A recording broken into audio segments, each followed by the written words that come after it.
Olá, povo de Deus! Sejam bem-vindos, bem-vindas a mais Direito Civil na Quarentena. Eu resolvi gravar aqui de fora hoje porque tava quente, eu precisava de mais luz, enfim. Aí eu vim aqui pra fora. Se passar algum gato, algum bicho por aí, seja bem-vindo ao meu quintal, tá? Então é isso. Bora continuar? Olha só. Hoje eu havia pensado inicialmente em nós tratarmos dos direitos da personalidade, mas eu resolvi continuar seguindo a ordem do código e falar da extinção da pessoa natural e depois, no próximo vídeo, semana que vem, a gente mexe com os direitos da personalidade. No final desse vídeo, eu vou deixar uma atividade para você fazer. Calma, não é difícil, não é impossível, é mais de pesquisa e leitura do que de produção mesmo, de textos, enfim.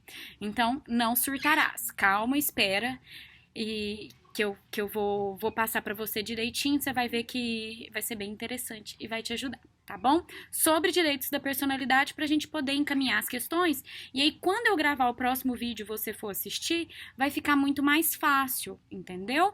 Então, esse é o nosso objetivo.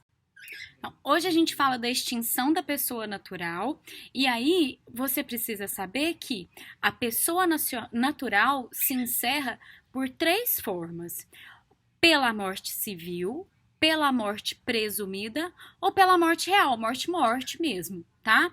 Lá no artigo 6º, olha aí, ó, você vai acompanhar aí. Lá no artigo 6º, nós temos o seguinte: a existência da pessoa natural termina com a morte. Presume-se esta quanto aos ausentes, nos casos em que a lei autoriza a abertura de sucessão definitiva. Então, o legislador já nos coloca que a personalidade, ou seja, a pessoa natural, a pessoa jurídica não, a pessoa natural termina com a morte, ou em alguns casos é possível presumir a morte, como acontece na hipótese de ausência. Tá? Então a gente tem a morte civil, a morte presumida e a morte real. Todos estes casos encerram a personalidade de alguma forma, tá bom? Prof, e como é que eu vou saber que houve morte real? Tem alguma disciplina a respeito disso? Sim. Nós temos na lei de transplantes, que é aí, ó, a Lei 9434 de 97, aí, ó, Lei de Transplantes, ela coloca o seguinte dispositivo para nós no artigo 3º. A retirada pós-mortem de tecidos, órgãos ou partes do corpo humano destinados a transplante ou tratamento deverá ser precedida de diagnóstico de morte encefálica, constatada e registrada por 2 médicos não participantes das equipes de remoção e transplante, mediante a utilização de critérios clínicos e tecnológicos definidos por resolução do Conselho Federal de Medicina. Perceba, o fato de nós termos médicos que estejam de fora da equipe de transplantes serve para evitar aquele problema, né, do povo fala assim, ó, tá vendo, ó, tá vendo? Era doador de órgãos. Aí, ó, morreu porque o povo tava precisando fazer uma coleta de rim ali e matou a pessoa. Então, para evitar isso, os médicos que declaram o resultado morte, eles fazem isso, eles não podem estar na equipe de realização de transplantes, tá bom? Então, bem tranquilo aí para você. Morte real acontece quando há morte encefálica, tudo bem? Morte encefálica. E o resultado morte, a morte encefálica, ela é provada por meio da certidão de óbito. Nós temos na Lei de Registros Públicos, que eu coloquei bem abaixo para você aí no slide, olha só. Tá vendo aí, ó? Artigo 77 da Lei de Registros Públicos, Lei 6015, que diz assim: nenhum sepultamento será feito sem certidão do oficial de registro do lugar do falecimento ou do lugar de residência do decúios, quando o falecimento ocorrer em local diverso do seu domicílio, extraída após a lavratura do assento de óbito, em vista do atestado médico, se houver no lugar ou, em caso contrário, de duas pessoas qualificadas que tiverem presenciado ou verificado a morte. Então, a prova que se tem da morte de alguém é a certidão de óbito. E lá na certidão de óbito é que se informa todos os fatos relevantes para a gente continuar, as pessoas que ficam, né, continuarem os procedimentos e darem andamento naquilo que é necessário fazer a partir do encerramento de uma personalidade. Porque a pessoa foi, né, para outra vida, mas ela deixou bens, ela deixou família, ela deixou dívidas, às vezes, e tudo isso precisa ser resolvido. Então, se a pessoa deixou bens, será necessário encontrar os sucessores para esses bens. Quem é que vai cuidar desse patrimônio a partir de agora? A gente vai jogar tudo fora, vai distribuir né, sei lá, para alguém? O que é que a gente vai fazer? E os filhos dessa pessoa? Ela deixou pensão? Tem algum seguro? O que vai acontecer? Deixou esposa? Deixou marido? Né? Então, tudo isso consta lá na certidão de óbito. A lei de registros públicos coloca para você os requisitos que precisam constar necessariamente na lavratura no assento, né, no registro do óbito de uma pessoa. Gente, esse ali é o passarinho, deixa ele, tá? A extinção da pessoa natural, tá vendo aí? Esse próximo slide nosso, a extinção da pessoa natural traz obrigações e consequências para nós. Como exemplos eu coloquei a súmula 340 e a súmula 416 do STJ. A súmula 340 fala da pensão por morte concedida a partir da data do óbito do segurado. E essa 416, ó, devida pensão por morte aos dependentes que, apesar de ter perdido essa qualidade, preencheu os requisitos legais para obtenção de aposentadoria até a data do seu óbito. Então, a data, o momento do óbito e a constatação de que ele ocorreu, o registro, a prova do óbito da pessoa, são importantes para que aquelas pessoas que fiquem corram atrás desse tipo de providência. Né? Inclusive o sepultamento, você precisa saber que a pessoa morreu e ter prova de que a pessoa morreu para dar andamento ao sepultamento, às pensões, enfim, a sucessão dos bens, tudo isso é importante para nós, né? Como eu sempre falo para você, o direito civil, né, quase que a gente tinha que escrever com um S cifrão, mas enquanto a gente não faz isso, né, a gente precisa pensar nas consequências que os eventos têm para nós. A morte, né, a extinção da pessoa natural, extingue também a capacidade e a possibilidade de ser sujeito de direitos e obrigações na ordem civil. Ou seja, depois, parece bobo, né? Parece estúpido, mas depois que a pessoa morreu, ela não pode mais contratar, ela não pode mais contrair direitos e obrigações na ordem civil, assim. Mas e se alguém fala mal do meu parente, assim, meu pai, minha mãe faleceu e alguém vai lá e ofende a honra do meu parente e assim, isso é muito ruim, eu não posso fazer nada, aí a pessoa morreu, todo mundo pode falar o que quiser agora porque acabou, resolveu. Não. Existe uma figura no direito civil que são os danos em ricochete, tá? Dano reflexo ou dano em ricochete. Significa dizer que você que fica pode sim ser atingido pela ofensa ao direito da personalidade de uma pessoa que já se foi. Então, se alguém vem falar, né, ofender a honra e a memória do meu avô que já partiu, né? Então, meu avô faleceu aí, eu acho que tem uns 15 anos. Aí alguém vem falar do meu avô, que fala assim, seu avô era um picareta. Eu fico ofendida porque alguém estava falando isso de modo reflexo. Entendeu? A pessoa falou dele, não falou de mim.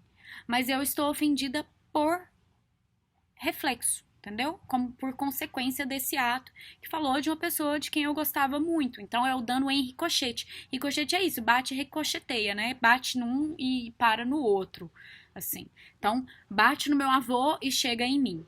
E aí, em razão da ofensa causada para o meu avô, eu posso sim perseguir a reparação em juízo. Posso tranquilamente. Prof, mas outra coisa que eu tenho dúvidas. Prof, mas eu tenho outras dúvidas. Todo mundo fala que quando morreu acabou. Então, se a pessoa morre, aí acaba todas as dívidas, né, da pessoa, assim. Eu posso pegar tudo e gastar, porque acabou todas as dívidas e a pena não passa da pessoa do condenado, então tá resolvido. Não, calma, não aloprarás. Funciona assim. Quando a pessoa se vai, o patrimônio dela responde pelos direitos e obrigações que ela tenha contraído no limite desse patrimônio. Então, suponha você, uma pessoa tem um imóvel rural e aí ela vai lá e tira um financiamento para realizar alguma atividade lá na fazenda. E aí a pessoa o dono do imóvel faz a grande viagem e deixa o imóvel aqui. E deixa a dívida também do financiamento. A dívida tem que ser paga, tá? A dívida tem que ser paga. A dívida ela não acaba. Quando abrir a sucessão, ou seja, quando tiver um processo, o tal do inventário partilha, aquelas coisas todas que a gente vai ver um dia ainda em direito civil lá na frente, quando abrir, os devedores vão poder se manifestar para receber esses valores, percebe? Então, a dívida ela não acaba e o patrimônio do decuios, que é o espólio, né, todo esse dinheiro que a pessoa deixa, esse patrimônio vai responder por essa dívida até ele acabar. Então a pessoa deixou lá essa fazenda, deixou essa dívida e deixou mais um monte de outras dívidas. Aí a gente vai pagar todas as dívidas, paga tudo. Depois que pagar, o que sobrar, aí a gente divide, tá? O que sobrar, divide. Mas não acontece por exemplo, você é o único herdeiro, tá? E tem tanta dívida que você pode vender a fazenda, pode vender tudo e não dá para pagar. Se vender a fazenda por um preço bom hoje, valor de mercado, assim, né, no valor, não paga todas as dívidas. Vai chegar no seu patrimônio pessoal, seu herdeiro?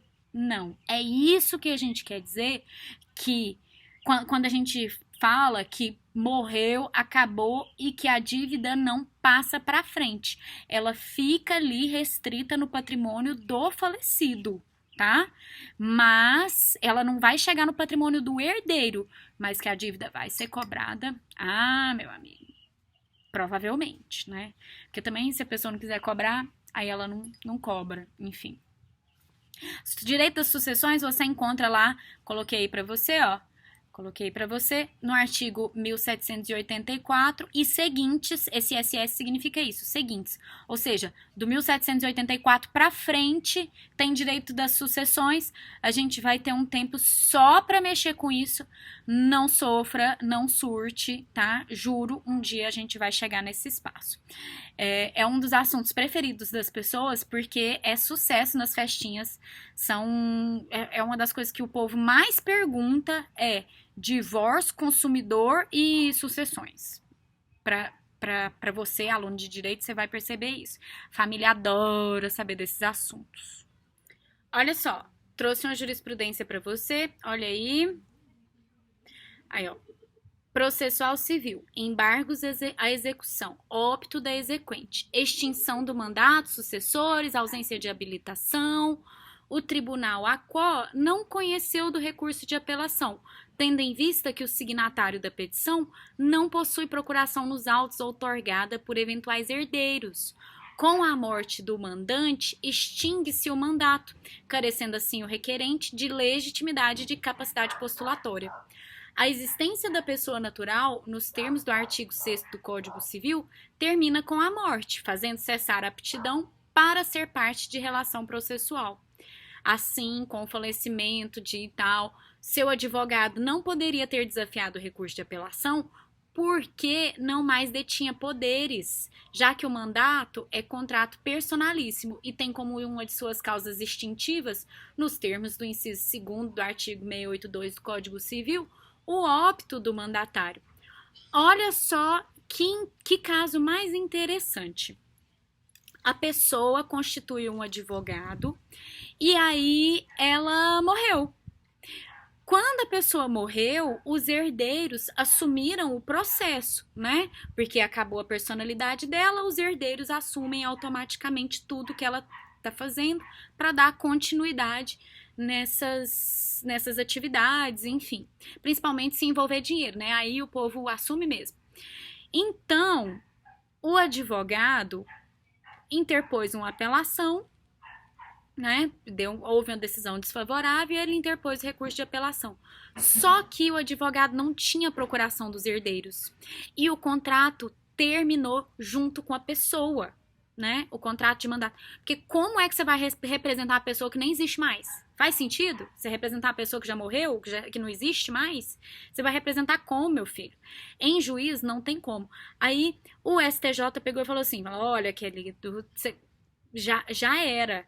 Você não tinha possibilidade de interpor esse recurso porque você não era representante dos herdeiros.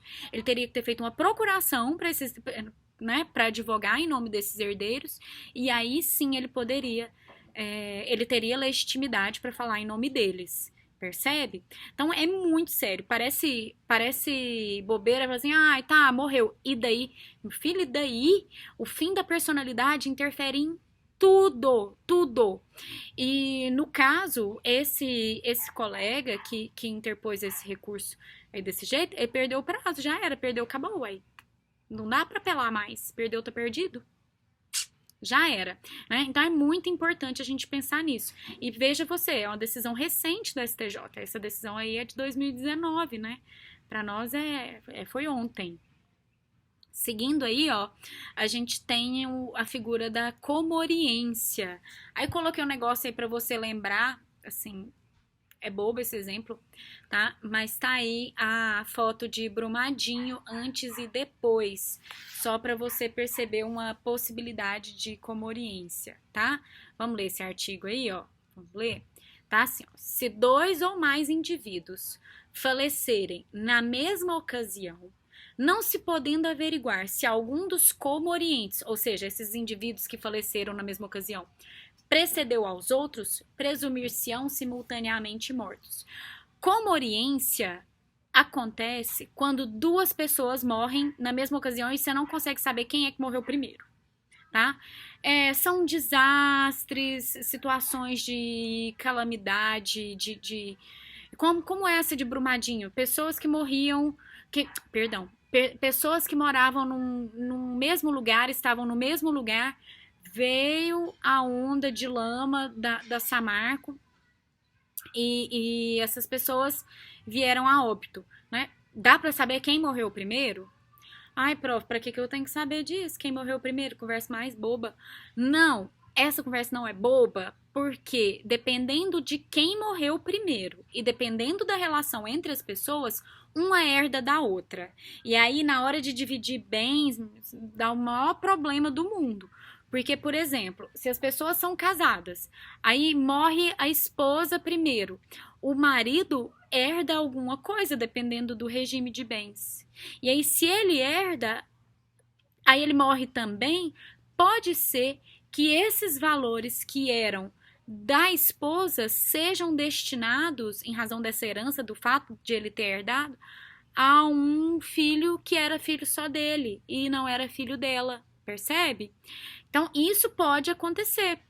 Por isso que a gente estuda comoriência e por isso que esse assunto tem alguma relevância para o direito civil.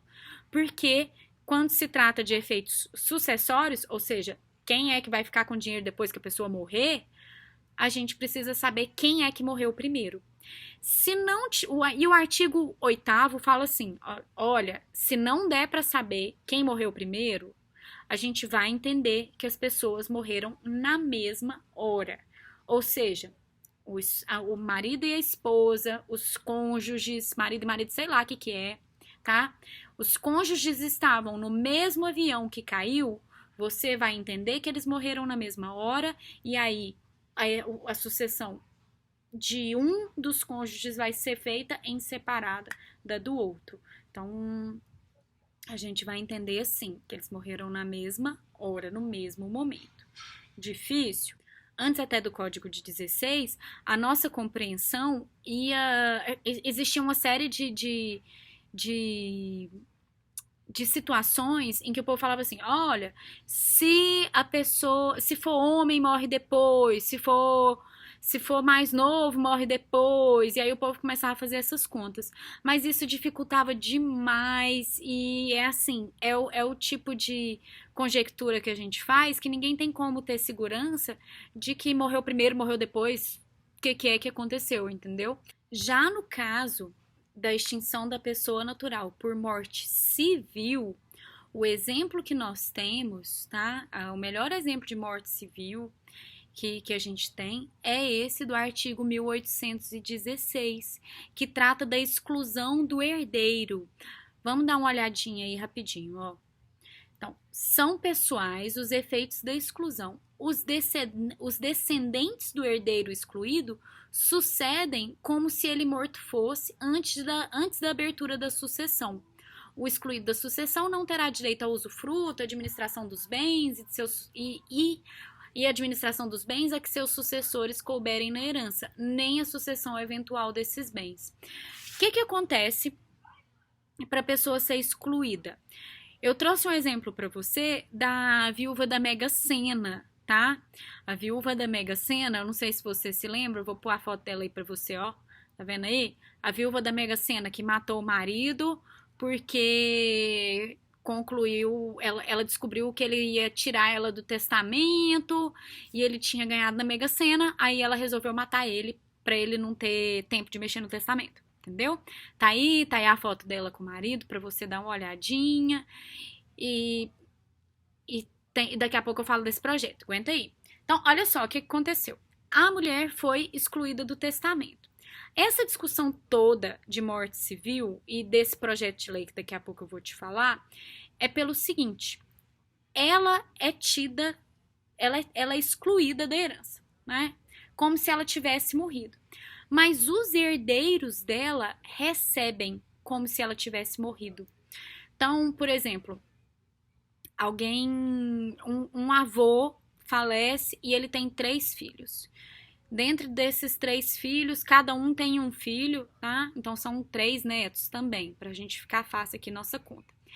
E esse avô, quando ele falece, o patrimônio dele tem que ser dividido pelos filhos que ele teve. Só que um dos filhos morreu. Quem vai receber por representação é o neto que sobrou.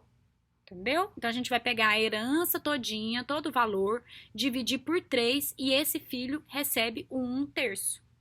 Se esse filho que morreu, em vez de ter deixado um neto, deixou 2 netos, aí 1/3 vai ser dividido pelos 2 netos. Entendeu? Os 2 netos recebem, eles recebem por representação, problema nenhum. Nossa, agora que eu tô vendo, tem um gato ali deitado. Gente, esse gato aí é a vaquinha. É gato, mas chama vaquinha, tá aí. Ele vai ficar ali deitado, a gente não dá bola pro bicho não, tá? Se aparecer, não estranha, porque aqui tem um monte de gato, um monte. Eles vêm aqui lanchar aqui em casa. Então, olha só. Aí, qual que foi o problema da viúva da Mega Sena? Quando ela morreu, ela tinha filho que não era filho do cara, me parece, sabe? Me parece que foi bem isso, bem essa discussão. E aí o povo falou assim, gente, mas é um absurdo, como que esse povo vai receber? Se o filho dela receber herança, aí ela acaba recebendo também, porque tá falando aí no artigo que ela não pode ter administração, não pode ter nada. Mas o filho não vai dar um jeito do dinheiro passar para ela? Claro que vai. Aí veio esse projeto de lei de 2007, olha só, aí ó. Os efeitos da exclusão da sucessão se estendem aos descendentes do herdeiro ou legatário excluído exceto se forem por direito próprio, herdeiros ou legatários do autor da herança, cabendo-lhes, neste caso, somente o quinhão que por tal condição a lei lhe defira. Ou seja, eles estão falando assim, olha, se a pessoa já era herdeira mesmo do ser que morreu, aí ela recebe. Mas se ela for herdeira só da pessoa que foi excluída, aí ela não recebe nada, né? A pessoa morre e não pula, tá? Não vai pular por representação. É um projeto, o projeto foi proposto em 2007 e esse projeto foi arquivado em 2018 em razão do regimento da própria Casa Legislativa. Mas se o projeto não tem movimentação, aí ele acaba sendo arquivado, depois tem que desarquivar e começar a discussão de novo, tá? Então, por isso foi arquivado. Mas essa discussão, ela é tão grande e toda vez que tem um caso famoso desse, assim, de alguém que mata os pais, mata o marido, mas não sei o quê, aí o problema volta a ser discutido e reaparecem os projetos, aí o negócio dá uma acalmada, o projeto é arquivado, tem que começar de novo, enfim, né? Mas é isso. Um outro caso que ficou muito famoso também foi o caso da Suzanne von Richthofen, né, que foi excluída e depois ela...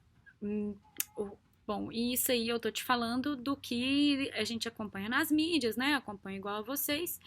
E a Suzanne von Richthofen também voltou a ser lembrada por conta de um pedido que ela fez de alimentos para o espólio dos pais dela, né? Então, ela foi condenada, tá aí, ó, a decisão de 2014, para você dar uma olhadinha, tá? Que chegou lá no STJ.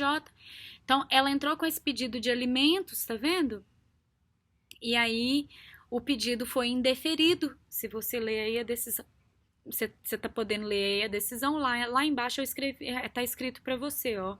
Não há cogitar transmissão do dever jurídico de prestar alimentos em razão do caráter personalíssimo e, portanto, intransmissível.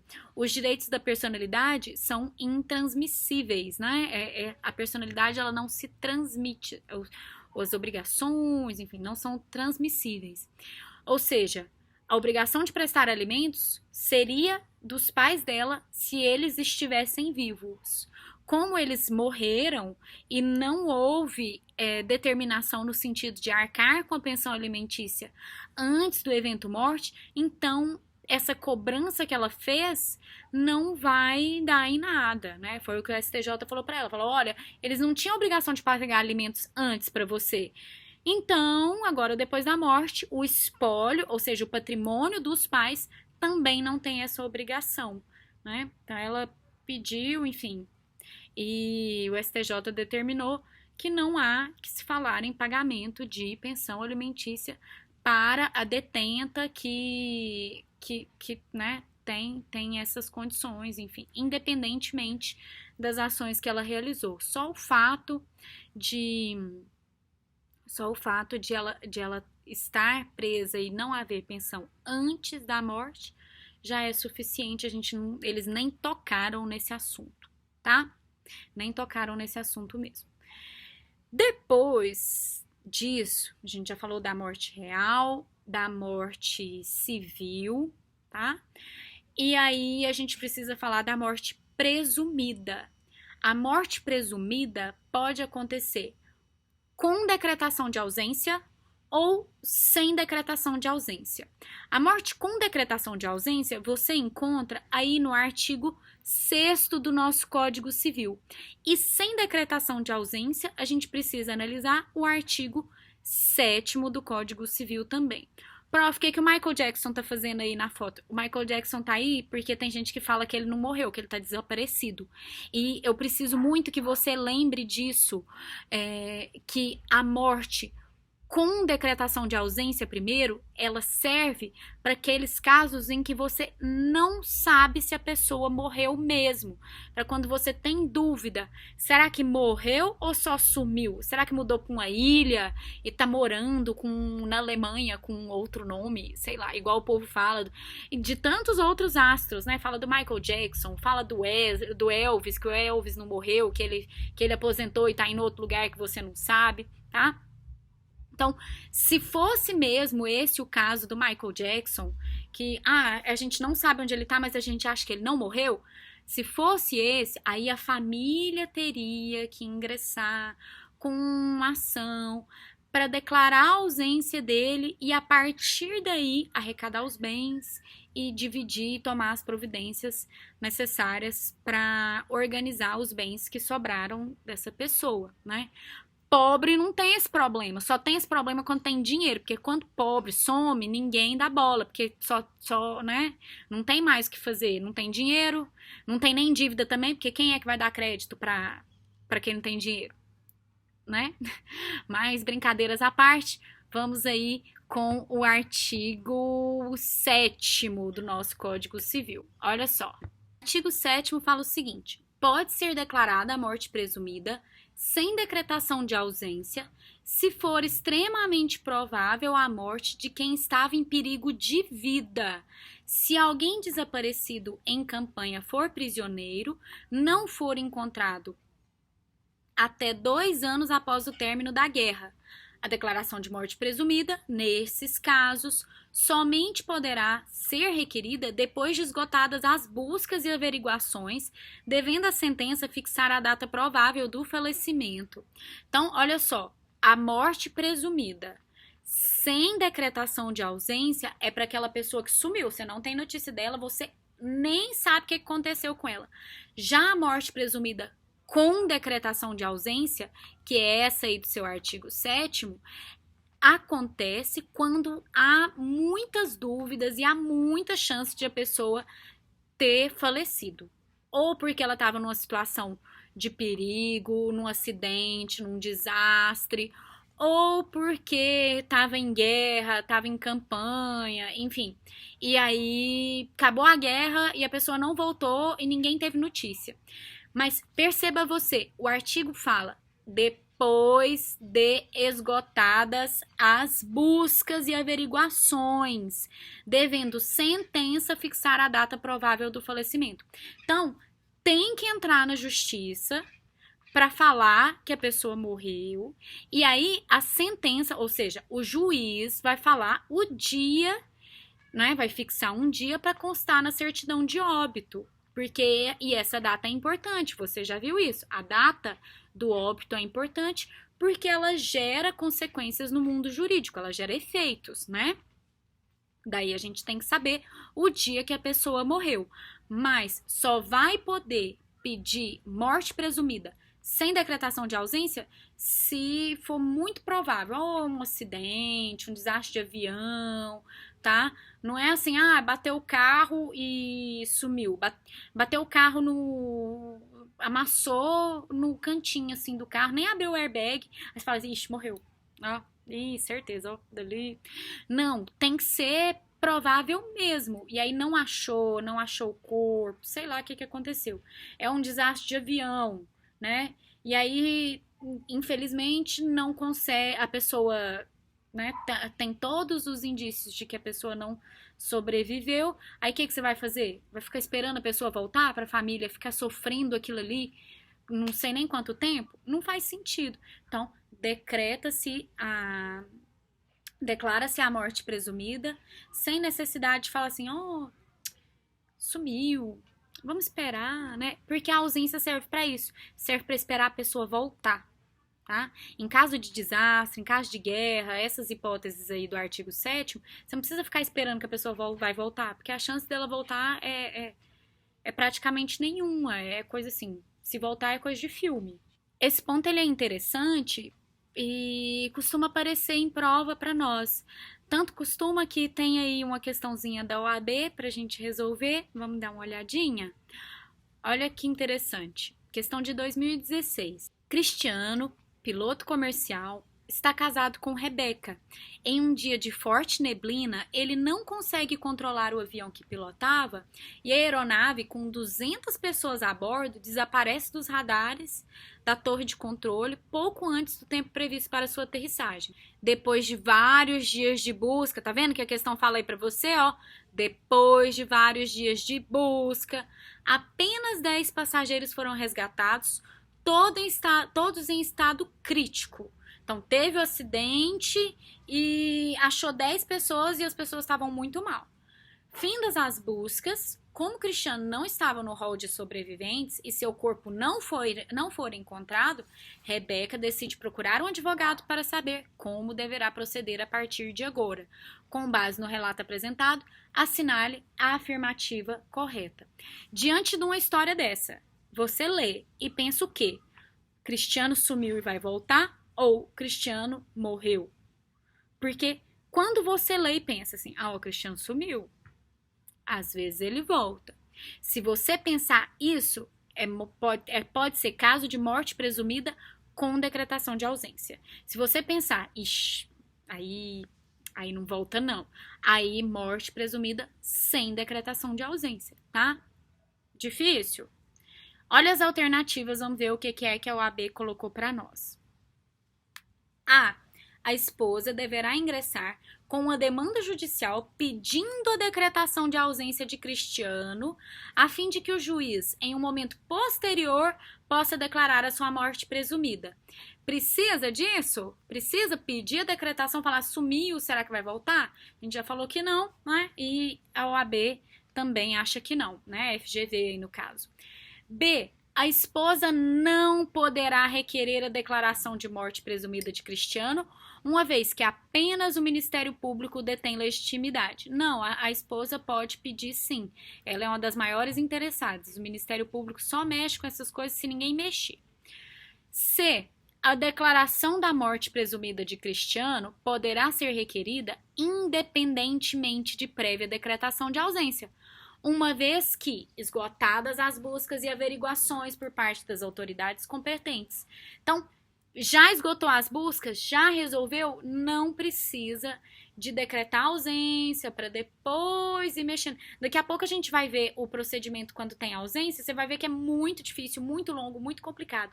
E aí você pensa, a família tem que se submeter a esse procedimento durante todo esse tempo para resolver um problema que o próprio julgador poderia resolver numa canetada, tá? E o item D, finalmente, a sentença que declarar a morte presumida de Cristiano não deverá fixar a data provável de seu falecimento, contando-se como data da morte a data da publicação da sentença no meio oficial. Olha o que o povo tá falando aí pra você. Tá falando assim, ó. Olha, o juiz, o dia que ele der a sentença é o dia que a pessoa morreu. Bonito, né? Aí, e esse tempo do processo que ele ficou lá correndo, né, se arrastando, esse tempo a pessoa estava viva, então, porque aí o óbito vai ser no dia da sentença, não faz qualquer sentido, tá? A prova da OAB, para você que morre de medo da prova da OAB, ela tá seguindo muito esse padrãozinho. Assim, conta a historinha e faz as perguntas. Se você lê a alternativa e entende os princípios que orientam cada disciplina, muitas vezes você consegue organizar o seu pensamento e não marcar uma bobagem dessa, tá? Então, toma muito cuidado, a prova, quem elabora a prova não tem Jesus no coração. E aí eles colocam esses nãos, esses salvos, esses excetos aí pra você. Você tem que prestar atenção. Prova, eu canso de falar isso pra você, fazer prova te exige um conhecimento totalmente diferente de saber a matéria. Fazer prova te exige uma paciência e um controle emocional muito mais do que saber mesmo direito civil. Saber você sabe, mas tem que ter paciência, controle para ler o texto com calma e pensar naquilo que está sendo feito ali, gerir o seu tempo, né? Isso é que muitas vezes derruba os alunos aí na hora de resolver as questões, tá bom? Bora falar sobre a morte presumida com a declaração de ausência, né? Aí, para nós, coloquei aí para você, ó, o artigo 22. O artigo 6º, a gente já falou dele, né? O artigo 6º é aquele que fala, que abre a possibilidade de morte presumida com a discussão de ausência, e o 22 coloca a hipótese legal em que isso pode acontecer. Olha aí. Desaparecendo uma pessoa do seu domicílio, sem dela haver notícia, se não houver deixado representante ou procurador a quem caiba administrar-lhe os bens, o juiz, a requerimento de qualquer interessado ou do Ministério Público, declarará a ausência e nomear-lhe-á um curador. Então, o curador é a pessoa que vai ficar cuidando dos bens do ser que sumiu, tá? Prof, é o caso da pessoa que foi lá comprar um cigarro? É o caso da pessoa do cigarro, né? Ah, onde você vai? Ali! Nunca mais volta. Nunca mais você tem notícia. Pode ser qualquer coisa, tá? Daqui a pouco a gente vai ver uma questão sobre isso, caiu na OAB no ano de 2019, que fala de alguém que sumiu e a pessoa tinha Alzheimer e sumiu e ninguém sabe da pessoa mais, tá? É bem interessante. Então, não é só o caso do cigarro, do mala que foge da esposa e nunca mais aparece para ver os filhos, enfim, tá bom? Mas perceba você, em nenhum momento aí no artigo 22, você identifica possibilidade de essa pessoa ter morrido. Ela só sumiu. Não deixou o representante, sumiu, ninguém sabe dela. No 23, nós temos outro caso, ó. O juiz também declarará a ausência e nomeará curador quando o ausente deixar mandatário que não queira ou não possa exercer e continuar o mandato, ou se seus poderes não forem suficientes, né? O juiz nomeará o curador, fixar-lhe-á os poderes e obrigações conforme as circunstâncias, observando, no que for aplicável, o disposto a respeito dos tutores e curadores. Essa história de deixar representante funciona assim.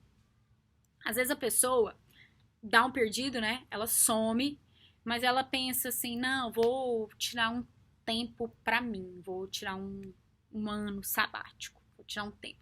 Então, eu vou deixar aqui uma procuração para alguém, para cuidar dos assuntos do meu interesse e vou por aí, vou embora, né? Se essa pessoa sumir, foi embora, ninguém acha a pessoa e os poderes do representante são insuficientes, ou o representante simplesmente não quer, ele fala assim, ih, ó, isso aí, meu filho, latada, eu não vou mexer com isso não, esse povo muito complicado, esse povo de família sua aí, ó, vou mexer com isso não quero. Ninguém é obrigado a fazer ou deixar de fazer, senão por lei. Então, o representante também não é obrigado a representar, ninguém é obrigado, graças a Deus, né? Então, ele pega e fala que não quer, ou os poderes da procuração são insuficientes para os bens que a pessoa tenha deixado, para as necessidades derivadas da gestão daqueles bens. E aí o juiz vai e nomeia um curador, alguém para mexer com isso, para resolver os problemas, enfim, e fazer tudo aquilo que precisa ser feito. Tudo bem? Aí, ó, só para você ter uma ideia do tanto que isso é cumprido. Esse assunto é... Olha essa seta com esse monte de balões. Tá vendo aí? Agora pensa comigo em você submeter uma família a todo esse procedimento que você viu aí. Porque... E a pessoa, muitas vezes, desapareceu num desastre de avião. Faz sentido fazer tudo isso? Tá? Então, decretação de ausência é só quando você não sabe e quando você tem dúvidas mesmo se a pessoa morreu ou não, tá? A pessoa deu um perdido e você tem esperança de que ela volte. Tanto é assim que dentro desses dispositivos, entre o artigo 22 e o 39 aí, ó, que resumem essa seta que a gente fez, existem os casos, tá? Existem as previsões relacionadas à possibilidade de o indivíduo retornar, tá? Então, olha lá. Vou passar com você os passos pra gente ver devagarzinho, tá bom? Então, primeira coisa, a pessoa desaparece.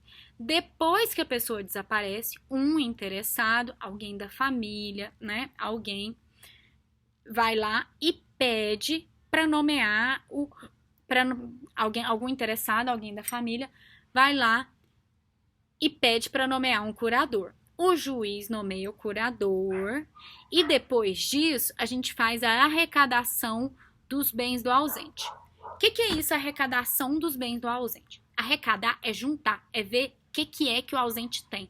Qual é o patrimônio que essa pessoa deixou? Tem bens móveis, tem bens imóveis? Qual é a providência que nós temos que tomar? Às vezes tem algum bem perecível, algo que possa se perder, algo que demande manutenção.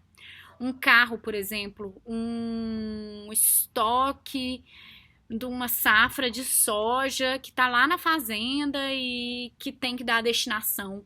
O gado que está na fazenda que se ninguém mexer vai morrer. Então a gente tem que ver o que é que vai fazer com esse bem que está lá. Então junta tudo, tá? Faz a arrecadação dos bens do ausente, esse curador organiza, administra, faz o que tiver que fazer. E aí, depois da arrecadação dos bens do ausente, aí, ó, volta lá na nossa seta, aí, ó, depois da arrecadação dos bens do ausente, a gente vai contar um ano se a pessoa não tiver deixado representante e conta 3 anos se ela tiver deixado representante. Depois desse prazo, aí sim vem a declaração de ausência dada pelo julgador e a abertura da sucessão provisória. Prof, por que esse prazo de 1 ano e esse prazo de 3 anos? O legislador entende assim, fala, olha, se a pessoa deixou um representante, é porque ela acha que ela vai voltar. Se a pessoa não deixou um representante, aí meu amigo, ela não tá nem pensando em voltar. Tá nem pensando no depois. O fato de a pessoa deixar representante indica que nós temos que esperar um pouquinho mais de tempo, porque a chance de ela voltar é maior. E aí, se ela volta, a gente já abriu a sucessão provisória, né? Já distribuiu os bens. A sucessão provisória é isso, é distribuir os bens, o patrimônio, para quem a gente, né, a gente acha que vai receber, enfim, ó, essa casa aqui ia ficar com fulano. Aí abre testamento, vê tudo que é que tem que ver e já vai entregando as coisas para as pessoas que tem que receber. Sucessão provisória é isso, é já entregar para quem vai receber aquilo que a pessoa ia receber mesmo, entendeu? Como se a pessoa tivesse morrido. Mas ela é provisória. Por quê? Porque se o indivíduo voltar, ele vai receber as coisas dele de volta. Você tem que devolver. Ela fala, ixi, ó, a gente tinha aberto sucessão provisória, toma aqui, como você voltou, toma aqui de volta para você, tá? Isso vai acontecer depois desse prazo da arrecadação dos bens do ausente, que é feita com a participação do curador. Aí tá, abriu a sucessão provisória, volta lá, volta na nossa setinha, aí ó, abriu a sucessão provisória. Se o ausente aparecer, ele recebe as coisas dele de volta. Mas se ele não se justificar, se ele falar assim, não, sumi porque... sumi, né? Não fui raptado, não esqueci, não tive um lapso de memória, não tive uma crise, não teve nada. Sumi porque... Aí você não deu notícia porque... Ah, não, até tinha lá muita internet, muitos meios de me comunicar com a minha família, mas eu não quis, tá? Se isso acontecer, os frutos e os rendimentos dos bens que estiverem com os sucessores, aí a pessoa perde, mas os bens ela recebe de volta. As coisas que já são dela, ela retoma, tá bom? É o que tá aí pra você num desses artigos. Quando você puder fazer a leitura, por gentileza faça, mas faça acompanhando essa seta, porque são muitos passos e talvez você possa se perder, tá bom? Aí, abre a sucessão provisória. Depois disso, coloquei para você o prazo, tá vendo aí em laranja, ó? É o prazo, sucessão, 10 anos a contar da sucessão provisória para abrir a sucessão definitiva. Ou seja, depois de 10 anos que a gente fez a sucessão provisória, aí sim, aqueles bens que foram distribuídos vão ficar com as pessoas definitivamente. Sucessão definitiva é isso, é como se a pessoa tivesse morrido. Aí morreu e cada um fica com aquilo que já estava mesmo, desde a época da sucessão provisória.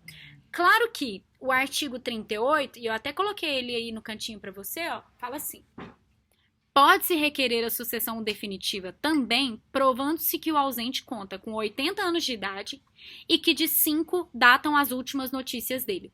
Então, se a pessoa está com 80 anos e ela já sumiu já faz uns 5 anos, aí em vez de ficar esperando todo esse tempo de 10 anos da sucessão provisória, você já entra com pedido de abertura da sucessão definitiva logo. Porque a pessoa com 80 anos e já tem 5 que ninguém tem notícia, qual que é a sua conta? Que ainda tá viva? Bem no Caribe? Né? Não, aí a conta que o legislador faz é essa. É bem possível que a pessoa tenha morrido e que não mais vai voltar, tá bom? E tem aí uma última observação, coloquei para você no final da nossa seta, tá vendo aí, ó? Se o ausente ou descendentes ou ascendentes dessa pessoa que está ausente aparecer, qualquer um desses seres aparecer em até 10 anos, essas pessoas vão receber os bens no estado em que se encontrarem, né? Ou os valores recebidos pelos herdeiros. Então, a pessoa voltou depois de 10, dentro desse intervalo de 10 anos da abertura da sucessão definitiva.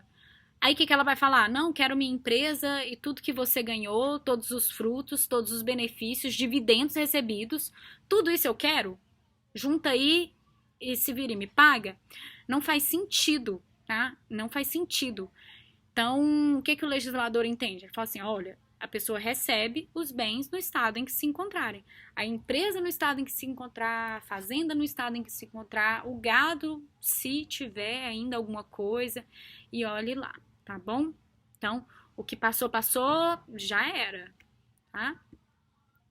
A respeito de quem é que pode ser curador. Os curadores, as pessoas que administram os bens, estão lá no artigo 25, ó.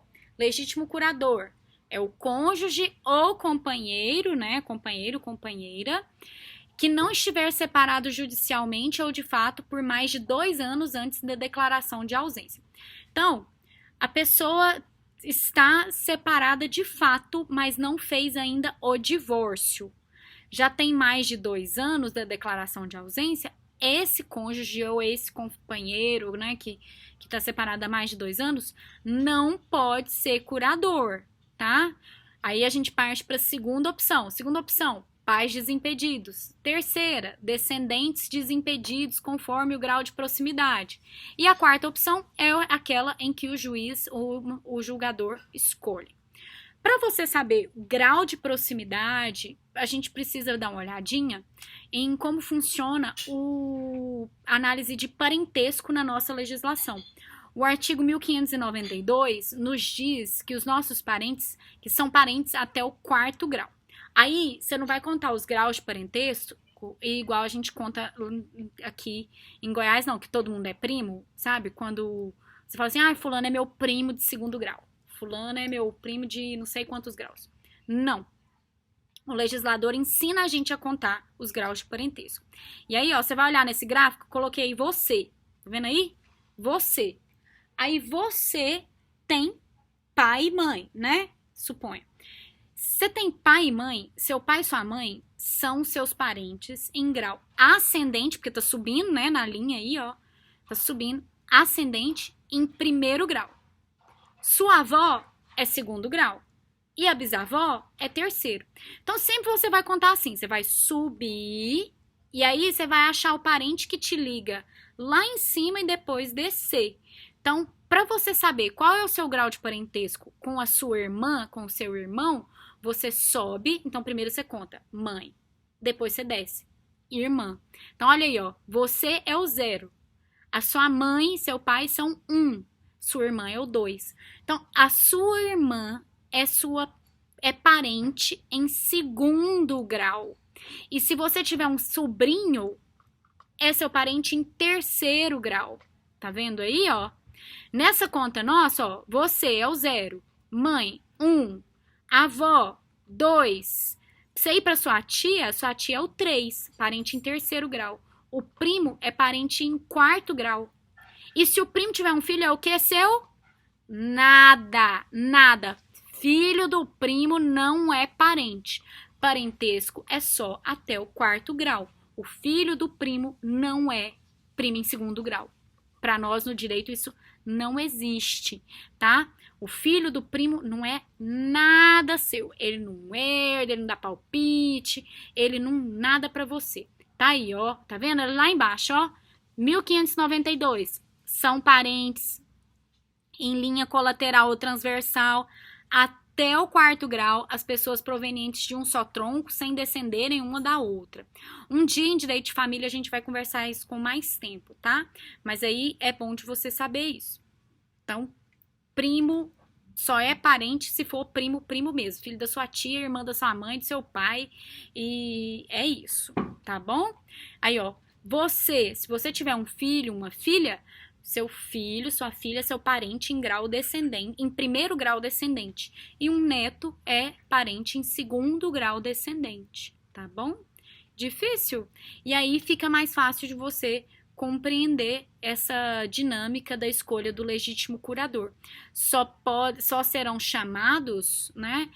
Só serão chamadas as pessoas que têm o parentesco com você, senão, se não tiver ninguém, enfim, dentro dessa lista, o julgador vai escolher. Às vezes você deixou a pessoa sumiu e deixou um testamento, deixou algum interessado fora das linhas de parentesco, aí o julgador tem essa abertura para fazer essa escolha de um jeito que seja mais adequado a cada caso concreto, tá bom? Olha aí, pessoal, trouxe para vocês uma questão da OAB de 2019 sobre esse nosso assunto. Vamos dar uma olhadinha. Gumercindo, 77 anos de idade, vinha sofrendo os efeitos do mal de Alzheimer, que, embora não atingissem sua saúde física, perturbavam a sua memória. Durante uma distração de seu enfermeiro, conseguiu evadir-se da casa em que residia.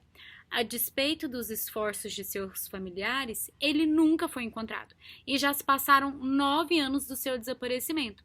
Agora seus parentes lidam com as dificuldades relativas à administração e disposição de seu patrimônio. Assinale a opção que indica que os parentes devem fazer para receberem a propriedade dos bens de Gumercindo.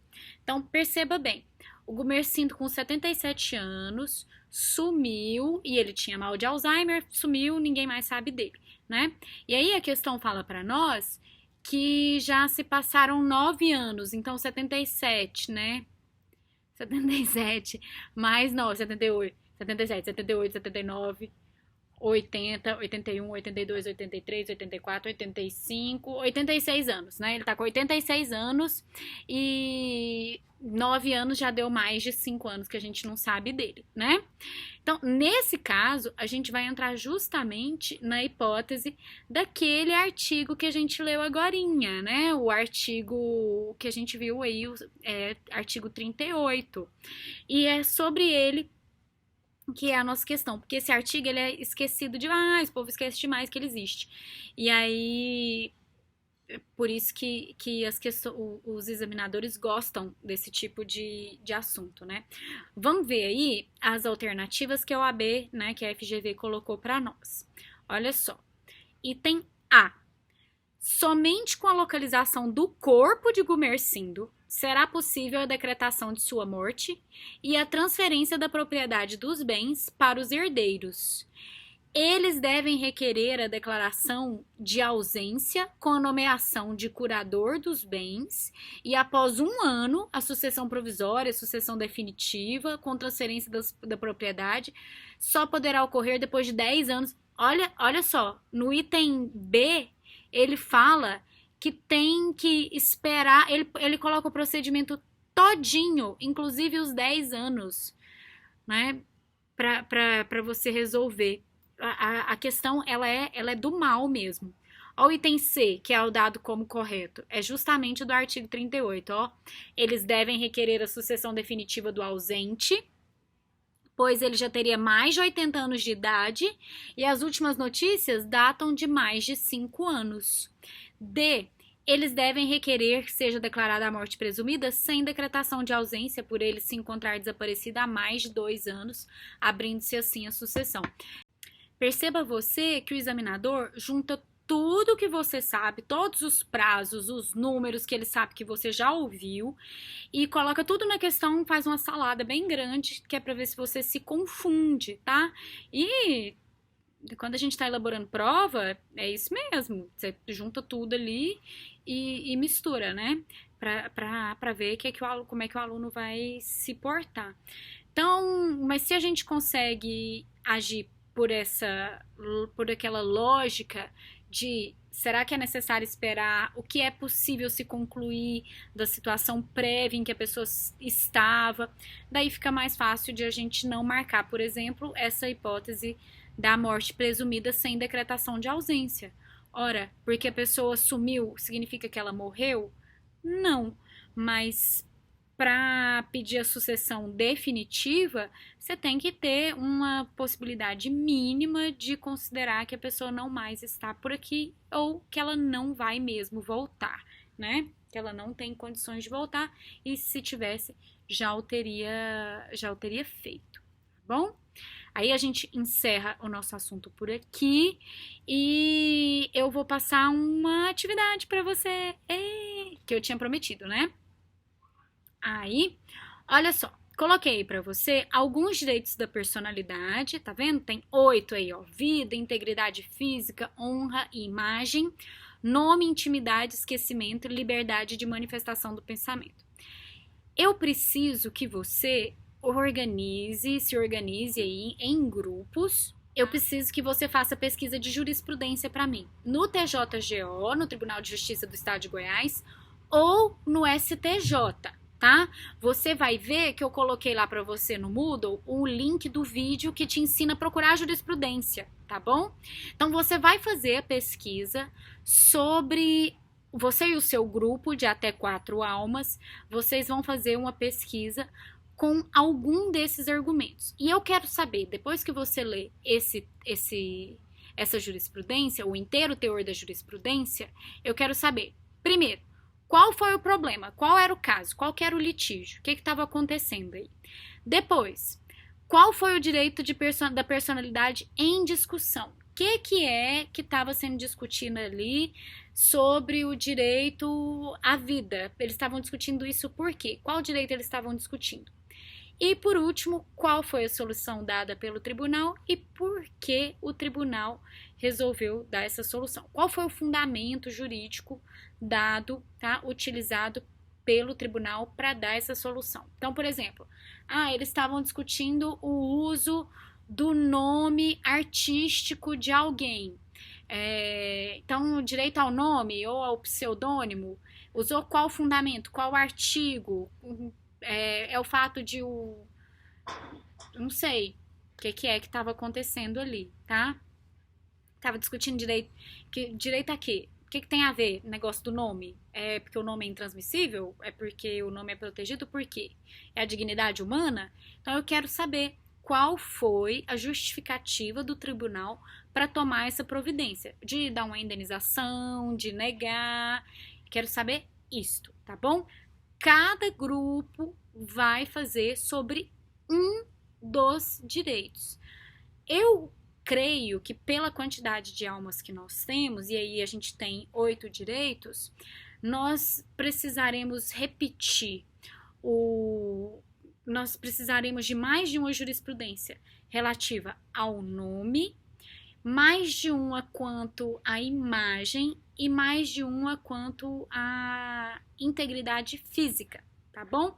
Então, no caso do nome, imagem e integridade física, a gente pode ter mais de 2 grupos, tá bom? Grupos de até 4 indivíduos.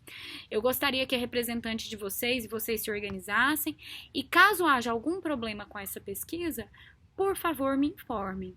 A resposta precisa ser postada no Moodle, eu vou colocar lá um fórum para você postar, tá bom?